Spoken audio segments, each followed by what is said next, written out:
Greetings and salutations. This is Abdelhadi with A Bitter Truth, where we may not have all the answers, but we're going to ask a hell of a lot of questions. You can also become a bitter pill or a spoonful of sugar or the soon-to-be introduced tier this summer. You could be the medicine going down. And all that means is you get some fabulous swag to make your life better. And as always, you can listen to us for free on Spotify, YouTube, and all of that other kind of stuff. But that being out of the way, I'm excited about this next guest that we have for you today, a gentleman named Bernie Wilson. I've known him for a lot of years, friend of the family. But I also happen to be blessed with the fact that he's been an AP sports writer for over 30 years. And we've been swapping stuff together on Facebook for a little bit. I thought, hey, man, it'd be great for you to come on and talk about COVID and baseball and everything else, because we got a bunch of leagues that are doing a bunch of weird things during this pandemic. And not only is Bernie, up on sports, but he's also pretty much up on what's going on with the pandemic, and he's been paying attention. So that's my spiel. Bernie, how are you, man? Good, brother. How are you? I'm good, dude. Just dealing with the life thing and the COVID thing and all of that. But man, listen, jumping into it, and I guess the simple part first before we dive into everything. Why are Americans so partisan over the pandemic? Why is it like I'm seeing the quote unquote, pseudo liberal cool with wearing masks and doing stuff, and then the conservative or the pseudo conservative, like being a Trump guy, can't get the idea that, bullets hit us the same way. Bombs blow us up all the same way. Doesn't matter if you're Republican or Democrat or Jesus freak. We're all going to die. Yeah. First of all, swag is good. Going back to one of your opening statements. Two, I can't get political, being an AP guy, but I can say this has gone beyond politics. It is political. I have some very strong feelings about it, but I can't. I got you. Get into that. But it just, our two sons, them both, Mike and Jack. Jack's a published scientist. Mike just got a degree in biology from UCLA, cum laude. Can't brag about him too much. So we have two kids who are scientists. Okay. Right. What bothers me is the amount of Americans who ignore science. Right. And our kids have pounded into us to be careful about this thing. So what's really irking us too is we sit at home, we don't go out, we don't do this, we don't do that, and we're trying to do the right things, and all these people who aren't doing the right things, who are being selfish and entitled, are what's causing this this surge. Mm-hmm. And me as a lot of it is the conservatives and their personal choice and their freedoms, and it's funny how personal choice about a mask, personal choice doesn't extend to other parts of the body, and I think where I'm going with that, but that's as far as I can go with it. Yeah, well, I'll just say it. I'll just kind of say this one part for you. I saw a meme the other day that just best exemplified this, because like the baker and the gay couple, right? That seems to be the analogy. Right, yeah. Right? Yeah, that's a good one. It seems to be the analogy for everything. Well, the baker has the right not to sell to the gay couple. Well, the business owner also has the right to not let you in if you're not wearing a mask. Right. And good for them. And we've seen all these videos of Karens, and I call them dude bro freedom fighters, who try to go into stores without masks on, and they get kicked out, and good for the store owners. I mean, these people don't understand that, yeah, you have personal freedoms, but there's also the greater good. Mm-hmm. And private businesses, have the right to deny service. And it gets, our point, talking about COVID and sports, if these people are sports fans, well, they've helped to blow pretty much having normal sports for at least a year, maybe more. Wow. And it didn't have to be this way. No. And I think we all know why it got this way. We could argue it. I have a very good friend. He's a conservative Republican. He owns a restaurant. I won't say where. I doubt that he'll hear it, but he has been yammering since day one. Got to reopen. And he's also, I'll go ahead and say that he's also a big USC alum. Loves his USC football. Has his restaurant, wants it reopened, blah, blah, blah. Screw the governor, got to reopen. And, well, guess what? Yesterday, the Pac-12 announced that it, like the Big Ten and probably other conferences to follow suit, are going to play in-conference games only. So that means his beloved USC is not going to play Alabama in the season opener. It is or not UT. which is a huge game here. I live in Austin 5 years now, and the Okay. UT game versus SC is a big deal. Oh yeah, that's there's still scars from the Rose Bowl in '06. Oh yeah. And no Notre Dame at the Coliseum. These are the dominoes that are not only falling but just getting obliterated. There will not, UCLA is terrible, but it's Mike's alum. He went there for academics, not football. But UCLA was going to come down here and play San Diego State. That's off. Not going to happen. Right. BYU's schedule is decimated. They have 3 games scheduled against the Pac-12, 2 against the Big Ten. So they're down 5 games right now. Notre Dame is down. Yeah, 5 games. 3 against the Pac-12, 2 against the Big Ten. Oh my gosh! They better call Idaho and Idaho State and see if that's brutal. It is brutal. That's money too. That's a lot of money. Oh yeah, it is. They're an independent. I mean, they can do whatever they want, but if the Big Ten and Pac-12 have said we're in conference only, they just lost 5 games. Wow. Notre Dame has lost the USC game and Wisconsin at Lambeau Field. That would have been cool. Notre Dame, Wisconsin at Lambeau Field, off the books now. And those are just some of the, there's a lot of key matchups that are gone because, and there may not be a season. Let's be realistic. This is, the Pac-12 also said it's pushing back when athletes are going to show up. Some of them have already started showing up on campus, but they're starting to push back the timetable. Right. We could have spring football, or we might have no football until there's a reliable vaccine. And this also, don't forget, sports fans, college basketball starts during the fall semester. You think of it as a winter sport. You think of the Maui Classic, Thanksgiving, Christmas tournaments, the March Madness, which was completely blown out this year.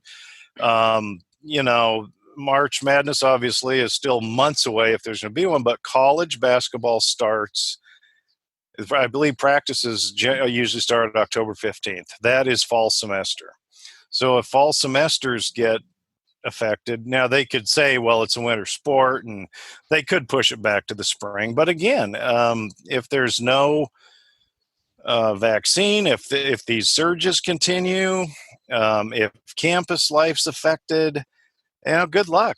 Kiss it goodbye. So that's just a long way of saying to my buddy, who I feel for him. He owns it. It's a nice restaurant. It's he's got a number of people relying on him for salary. But when you reopen too fast, which has obviously happened, you probably see it in Texas. Oh, yeah. It affects everything. And my gig is sports, and it has affected sports. Sure. So, well, and to your point, I mean, when you were talking earlier about businesses, like I just flew out to California this last week, and I flew on American because I got a great deal. And bless their heart, man, I was just like, I was not mad. I mean, I couldn't get a straight flight out of Austin to save my ass.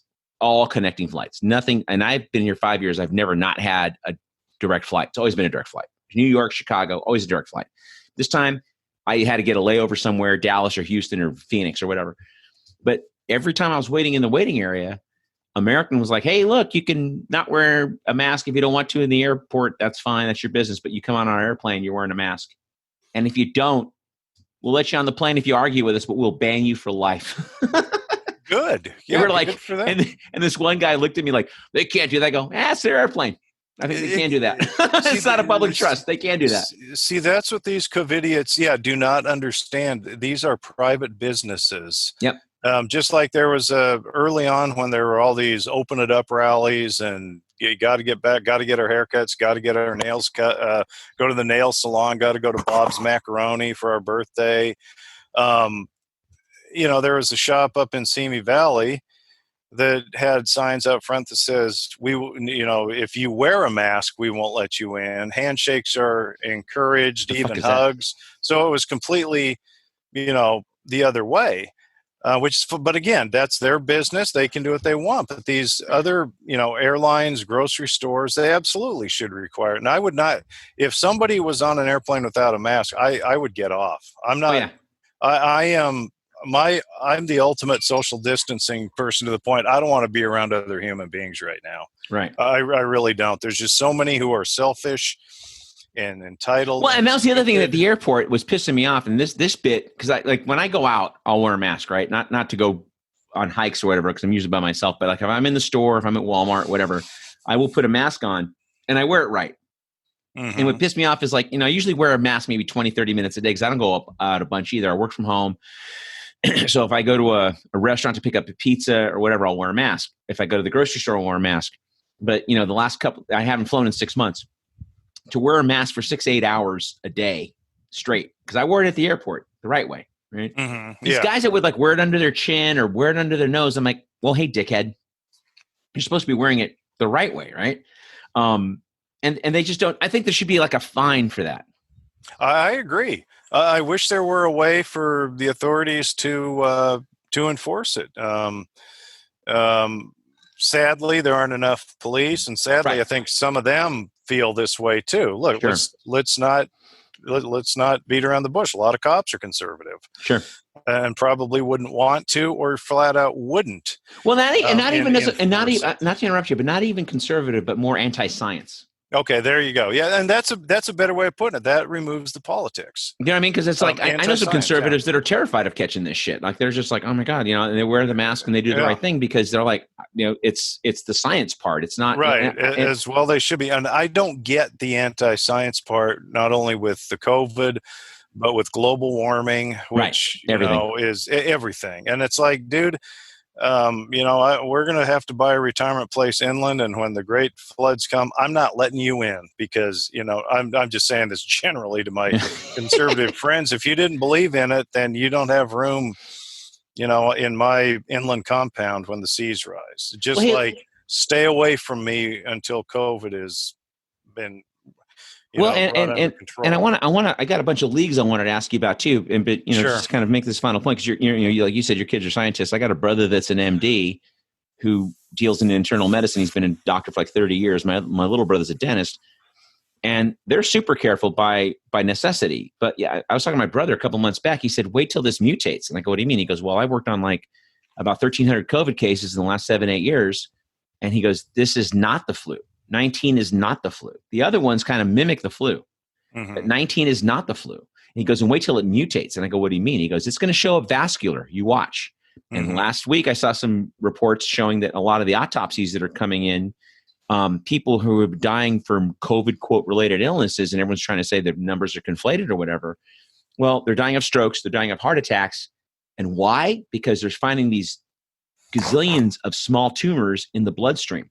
Jesus. And that's what's leading to the strokes and the heart attacks, and that's a mutation of COVID-19. So it's already accelerating into another form of what we've been dealing with the asymptomatic. You don't know you got it for 2 months, that kind of thing. Well, now you move that from just respiratory to vascular in addition. And that's I don't know. That's great. That's just what we need. You know what I mean? And that's my brother was telling me this in like May. And I was like, oh, he goes, wait till it mutates. I go, what do you mean? And he starts telling me, and I'm like, oh, God. And now it's like I'm seeing these autopsy report thingies show up in like, Al Jazeera or New York Times. And it's like tumors are showing up in the autopsies in addition to the respiratory shit. So, wow, can't wait. I mean, right, good times. Right. And, I don't think it's being political either to say I think people have the absolute right to be angry as hell about the federal government's response. Right. And then punting it down the road. That the government is there to serve the people. We pay our taxes to pay their salaries and support them, and it is just an absolute shit show. And again, that's not political. That's our right as citizens to try to remain alive and try to keep our families alive. Right. And it's inexcusable. And it's not only will that mutate, but to punt this down the road a little bit, global warming, I've seen a story or two that there are viruses frozen in the permafrost that are being thought out. We're going to, mankind is probably in for several surprises over the next several years, if not sooner, as these things are released and they haven't been around for hundreds of thousands, if not millions of years, and boom, all of a sudden they're going to be honest. So It's like Godzilla. yeah, exactly. So these science deniers, the climate deniers, it's like, get out of my face. Well, and so let me ask you. So, kind of shifting gears a little bit because we got a lot of time left, but I wanted to ask you, like, because you're the sports guy, so I keep seeing stuff, and I'm like, all right, so MLB is getting ready to start, baseball's getting ready to start. They're going to have a 60-game season, but without fans, right? They're just going to have the correct games. Yeah, they have said maybe toward the end of the season there could be some socially distanced fans, like they have in, I think, South Korea, maybe Taiwan. They've started letting in some fans, but I don't see the fan thing happening with all these spikes. Right. So, but yeah, a 60-game season. Even the players, they have to have social distancing in the dugout. So the players that don't fit in the dugout have to sit out in the stands. Really? Oh yeah, there's like a 113-page protocol that MLB put out, very detailed. They can't shower at the stadium. They encourage them to show up as dressed as possible.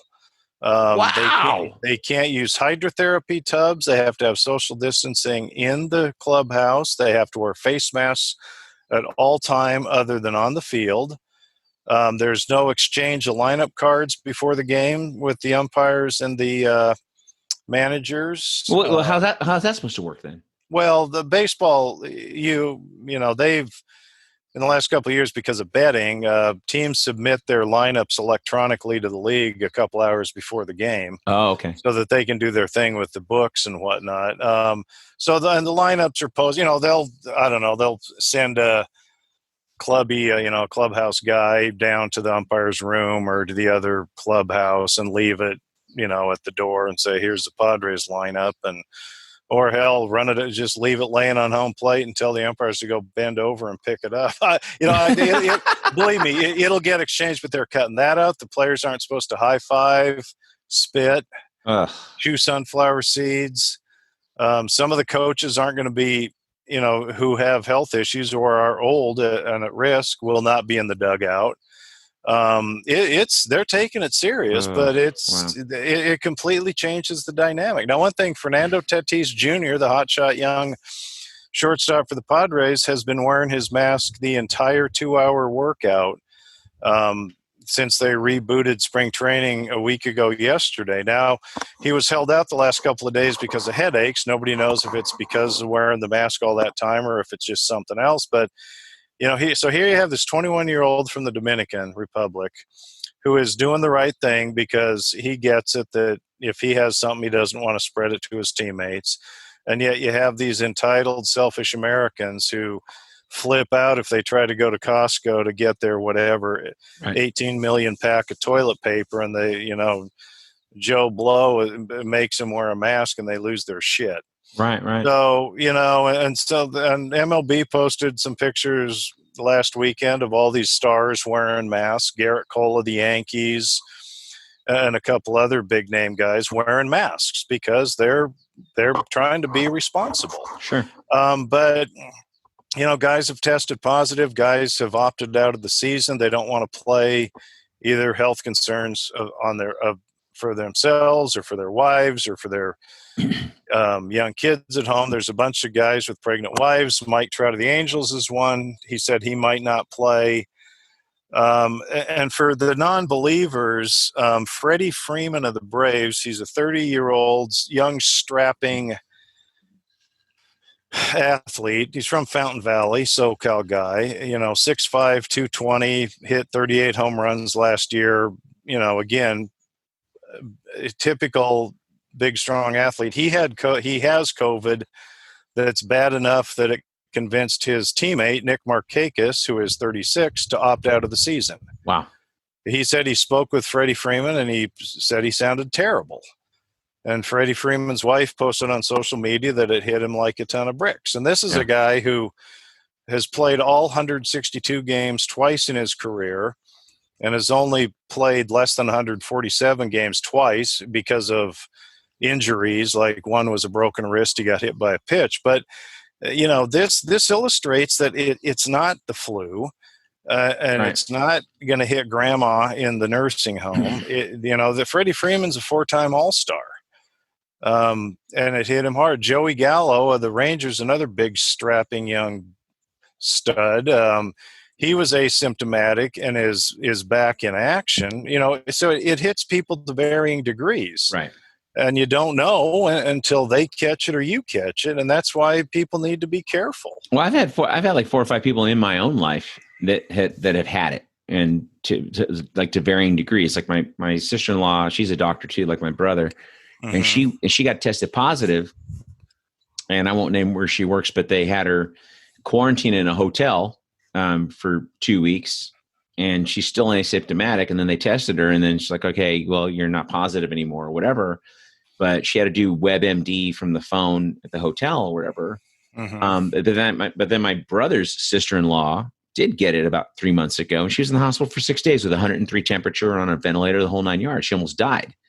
So it's like, it's not the flu; it is a real thing. And then to your point, because I want to get in some of the other leagues too. It's like I'm seeing across a lot of the leagues are, you've mentioned a couple of guys that are opting out for the season. I'm seeing that in NFL. I'm seeing that with hockey. I'm seeing that with a lot of different things. Is that right? Yeah, absolutely. There's some NBA guys who have opted out. You mentioned hockey, and this is terrific. Good job, America. The NHL is going to 2 hubs to finish up its season. I believe they're to the playoffs, or right near the playoffs, but they were going to pick like Vegas and some other place in the States to have these 2 hubs where they'll bubble. But because of the outbreak in Vegas and wherever else, they're going to 2 Canadian cities. So good job, America. Right. Terrific. Pat yourself on the back. Right. And NFL players are concerned, and rightly so. I mean, I don't see how they can play football when you have 22 guys in relatively close proximity, at least 10 to 12 guys right on top of each other on the line of scrimmage 70 times a game. Right. Exhaling, inhaling, snorting, coughing, spitting, grunting. Right. There were a couple NFL guys on a local channel here. They have a sports wrap every Sunday night, and they were saying that they don't see how on earth they can play football. So you got the NFL guys who can opt out because, hopefully some of them have saved some of their money. But then you have college kids who, are at the, it's indentured servitude to a point. And remember, in football, the word voluntary means involuntary. It means you do what your coach says. And I don't see how that they can play. That environment has got to just be an absolute petri dish. And they've already talked, like, if a football team makes it to the point where they can go on a road trip, you're going to need 6 or 8 buses to socially distance to get them, from the airplane to the hotel, from the hotel to the stadium. That's right. UCLA, 30 players were concerned enough that they asked for an independent oversight to make sure the coach does the right thing. Wow. Because they do not like the way he has handled some injury situations. So you have that going on.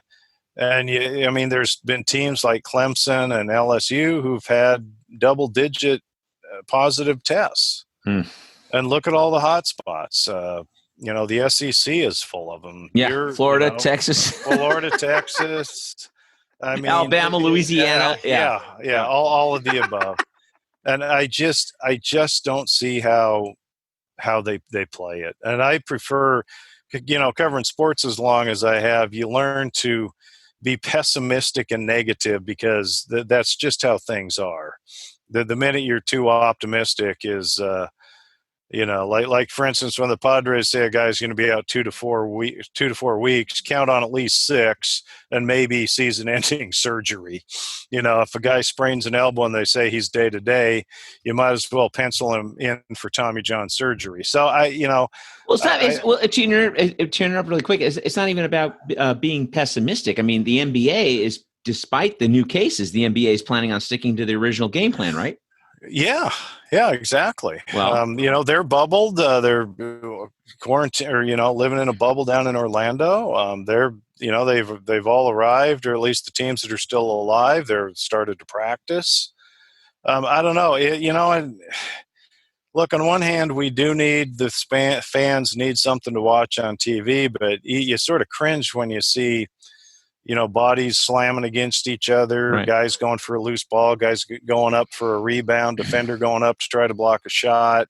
Even, I don't generally like soccer, but I've watched European soccer because it's one of the few sports on TV. And even that, they're outdoors. Europe seems to have calmed down, but they're still getting in each other's face and Right. Snorting and all the snorting physical, and grunting Yep. and running into each other. And so you just shake your head. Oh, and the MLS, Major League Soccer, they tried the bubble thing to finish up a tournament, and they've had 2 teams drop out because of double-digit positives, including Dallas and I think Nashville. They're in a bubble again down in Florida, and they've completely dropped out because of too many positive tests. So you have the NBA and the MLS trying to reboot down in Florida, which is a hot spot. You have the NHL having to bail out of America completely because of hot spots. Right. And now you have baseball trying to start up. And, baseball, this is interesting. They're going to have 30-man opening day rosters. Yes. Then they're going to have another pool of players. I think it's 30 players, or maybe not that many. I've got a lot to catch up with, but a number of players that they're going to keep at a minor league facility, hopefully within an hour or so drive, as close as possible to the big league club, so that if some of the guys on the major league roster go down. So you got the regular major league roster that'll start at 30 and then drop down by 2, I think, first week or something. But you're going to have this taxi squad of guys working out, at a minor league facility or somewhere to be ready to come up if major league guys get injured or test positive. And that reminds me of war. You lose enough guys in a battle, you need to swing more guys in to reinforce them. Mm-hmm. It just seems crazy. There's a regular disabled list for injuries, and then there's a COVID list for guys who test positive. And it's like, yeah, on one hand, they've got contingencies, but it's like, wow, if that's what it takes to play the games and put these guys' health at risk, you really got to wonder. And, you can't get mad at guys who opt out. No. And to your point, I was talking to my brother yesterday when I visited with them before I came home, and my little brother was like, God, there's so many things we took for granted, like January, February, if, we're like, Super Bowl, whatever, and doing your thing. And then, like now here we are, and to watch sports without fans, I could do without announcers. I can give a shit about announcers, but to watch sports without fans, I'm like, that's like doing Hamlet without Hamlet. I agree. That's a great point. I went down to the opening practice for Padres spring training reboot a week ago yesterday, and it was just bizarre. I mean, it's the social distancing in the press box. We like to josh around and have a good time, but you don't do that. You don't shake anybody's hand. You don't get near anybody. Everybody's wearing masks, which is good. I brought in wipes, disinfectant wipes, just to have them. You bring your own water. Right. And everything's going to change. If there's a World Series, can you imagine a World Series with no fans?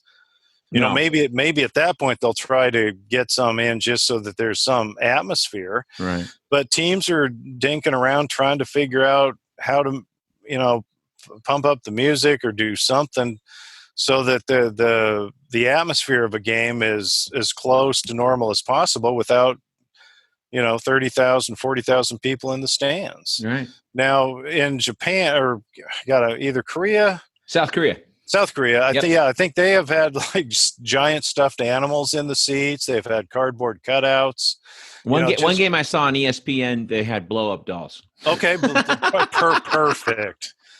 They should have their mouths were agape in astonishment of the athletic prowess. I bet they were, and for some other reason, right? Had to go there.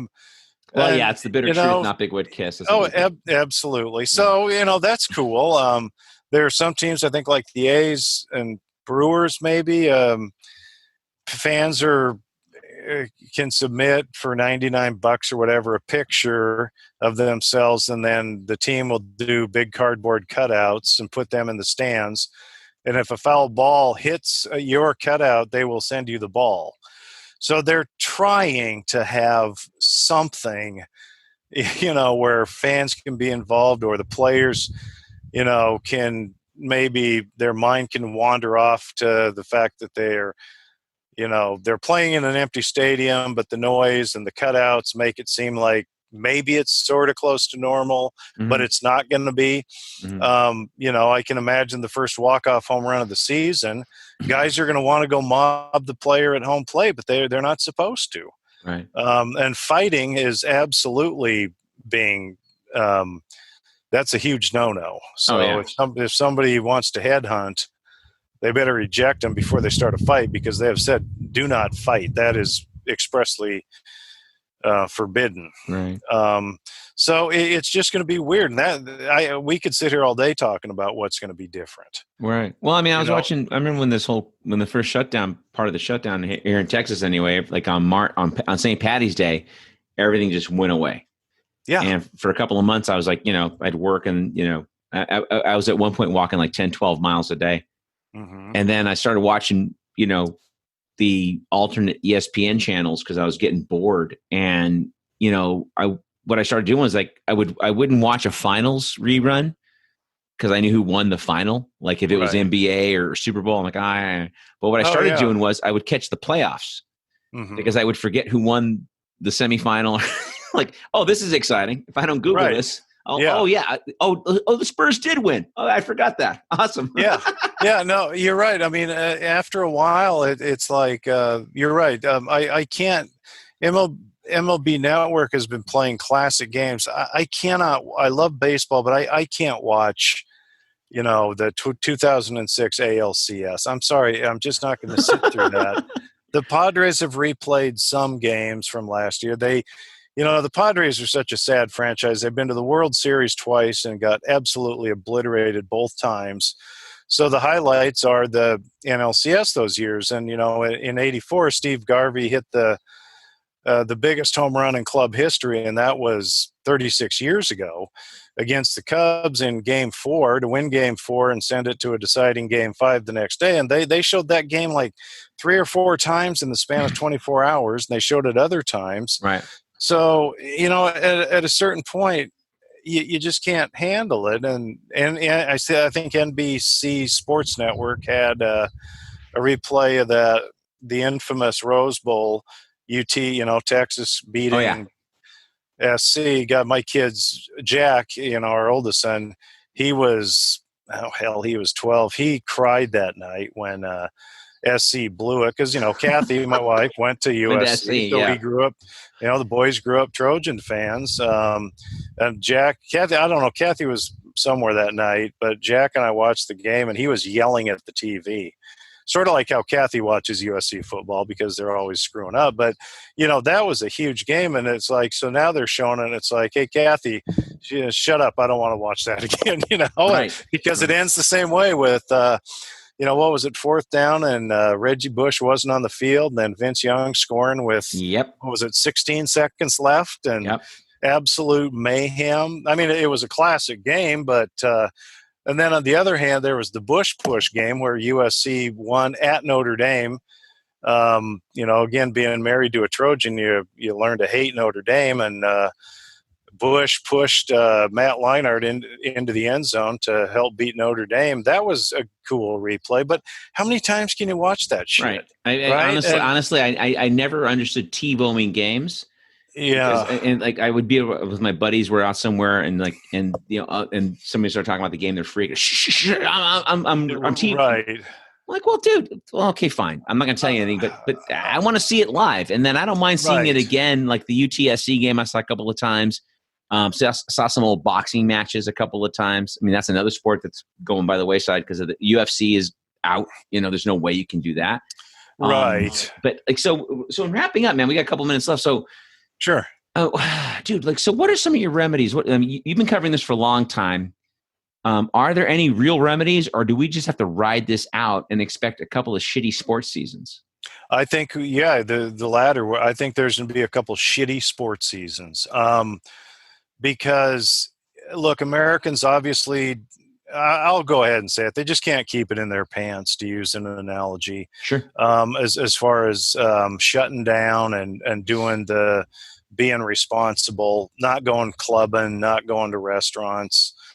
Um, and there had been hope for sports to come back even without fans, but look, you have 10 guys on an MLS team test positive and they're out. What if that happens to a baseball team? It could happen.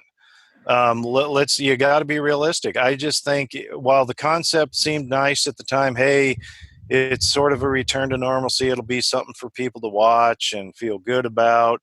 But the players are at risk. And you remember those 2 days in March where all of a sudden Rudy Gobert tests positive. It took one NBA guy testing positive to shut down, to start the dominoes falling. They cut off an NBA game at halftime that night, I believe. They were into the conference hoops tournaments. Some games got finished the next day. Some games didn't get finished. And then all of a sudden the NC2A shut down and there was no Final Four, or no, I'm sorry, no March Madness. Right. And I told Jack Earl, this kid, that stuff, it lived on through wars, through recessions, through social unrest and mayhem, but all it took was a virus, one NBA guy testing positive, and boom, it was it. To the craziest 2 days I've ever seen, and not in a good way. Right. And we all thought it would, a couple weeks, couple months, everything will be back. But now, the Ivy League has punted all fall sports, including football, so pun intended, into the spring. There's talk of playing major college football in the spring, but I don't know. Even in the spring, there probably realistically won't be a vaccine. Maybe there'll be a better treatment. So you could have, this fall season messed up. You could have the next one messed up. And again, going back, college basketball is a fall semester sport. It could get messed up for us. We may not have a March Madness for 2 straight years. Right. I mean, that is a huge shot to A, college athletics, B, gambling, because everybody loves their pools and their bets. But it's starting to crush, minor programs. I can't remember what Stanford just dropped a bunch of sports, and with all its billions in endowments, it cut out a bunch of sports. And other schools have started dropping sports. So these minor sports, if you're on a golf scholarship at Joe Blow State, or you play women's field hockey or something like that, tennis, you might not have a sport anymore. Hopefully the school will honor a scholarship for the next school year, but nobody even knows what the next school year is going to look like. Right, that's right. So, I mean, it's setting up for just this massive. And then what do school dues? UCLA, San Diego State, the locals, San Diego State beat the crap out of UCLA at the Rose Bowl last year, and UCLA was going to come down here early to mid-September. How is that contract handled? Because next year's schedule is already full. UCLA wasn't scheduled to play state again until the mid-20s. Right. So how do you handle all that stuff? Do you push it all back? Do you reschedule it? Do you cancel those contracts? Right. Alabama SC, Alabama would probably crush SC, but you want to watch that game. Right. I don't know. When are they going to reschedule that for next year? Do they push? It's a mess. Right. Well, my niece starts school in the fall, and I talked to her yesterday, and before I left town, and they're going to be at school. My brother's taking her out there on August 15th, and then she's in a bubble till Thanksgiving. Wow. There is no town. There's security all over the campus, and it's a little school in Virginia. I mean, I'm not gonna say the name, but it's a little school in Virginia, and sports are canceled. There's no football. Not even interconference. I mean, there's no football this season. Yeah, it's gone. Right. Yeah. And you can't leave campus. You can't go to town. Maybe a couple of on-campus parties, some of the frat houses or whatever, but you're not leaving the campus. till November, Christmas, or Thanksgiving. That's crazy. I mean, my cousin, his son is in the same boat. He got accepted to USC in a music program, which sort of you need to be on campus, but they've already said, if you come live in a residence hall, we don't have meal service. The cafeterias aren't open, so you either buy your own food and cook it yourself, or we can have some prepackaged stuff delivered to your dorm. But he went to Notre Dame, my cousin, huge Fighting Irish fan, and he goes, there probably won't be football. So, well, what do? You're a kid from Montana coming down to L.A., and you're just going to hang out in your dorm and maybe go social distance to do your music thing with nothing else to do and paying full tuition. And apparently they're willing to defer them only for a semester, because schools want their damn money. That's right. Well, they got to make money. Yeah, they're a business. Yeah, that's going to be a huge thing. The Ivy League apparently, or like Harvard, everything's going to be online, but you're still paying full fare. That's right. They're not cutting it in half because you're not right. Yeah, because the the professor's certainly not going to want to take a pay cut, even though he or she is teaching from his home office or his kitchen table or something. So it's a mess. I'm so glad Mike finished up. He's got a gap year, but his last quarter at UCLA started out in his bedroom here in El Cajon, and he finally went back up to Westwood because he was paying rent, and they were, not all of his roommates were back, and so they hung out and they were careful. They're all science majors, so they knew. So they know better, yeah, and but yeah, it's the education landscape's a mess. Sports can be a mess for a long time. There's just no other way around it. Yeah. No. Yeah. Well, man, listen, we got to start wrapping up. But dude, I really appreciate you taking the time to come out on a Saturday afternoon and spend some time with us, man. Anytime, bro. What are you doing? You got something that you're promoting? You got a book you're writing on, or what are you doing? No, actually, I appreciate that. Now, there's covering the San Diego sports scene. There's not a whole lot of books to be had.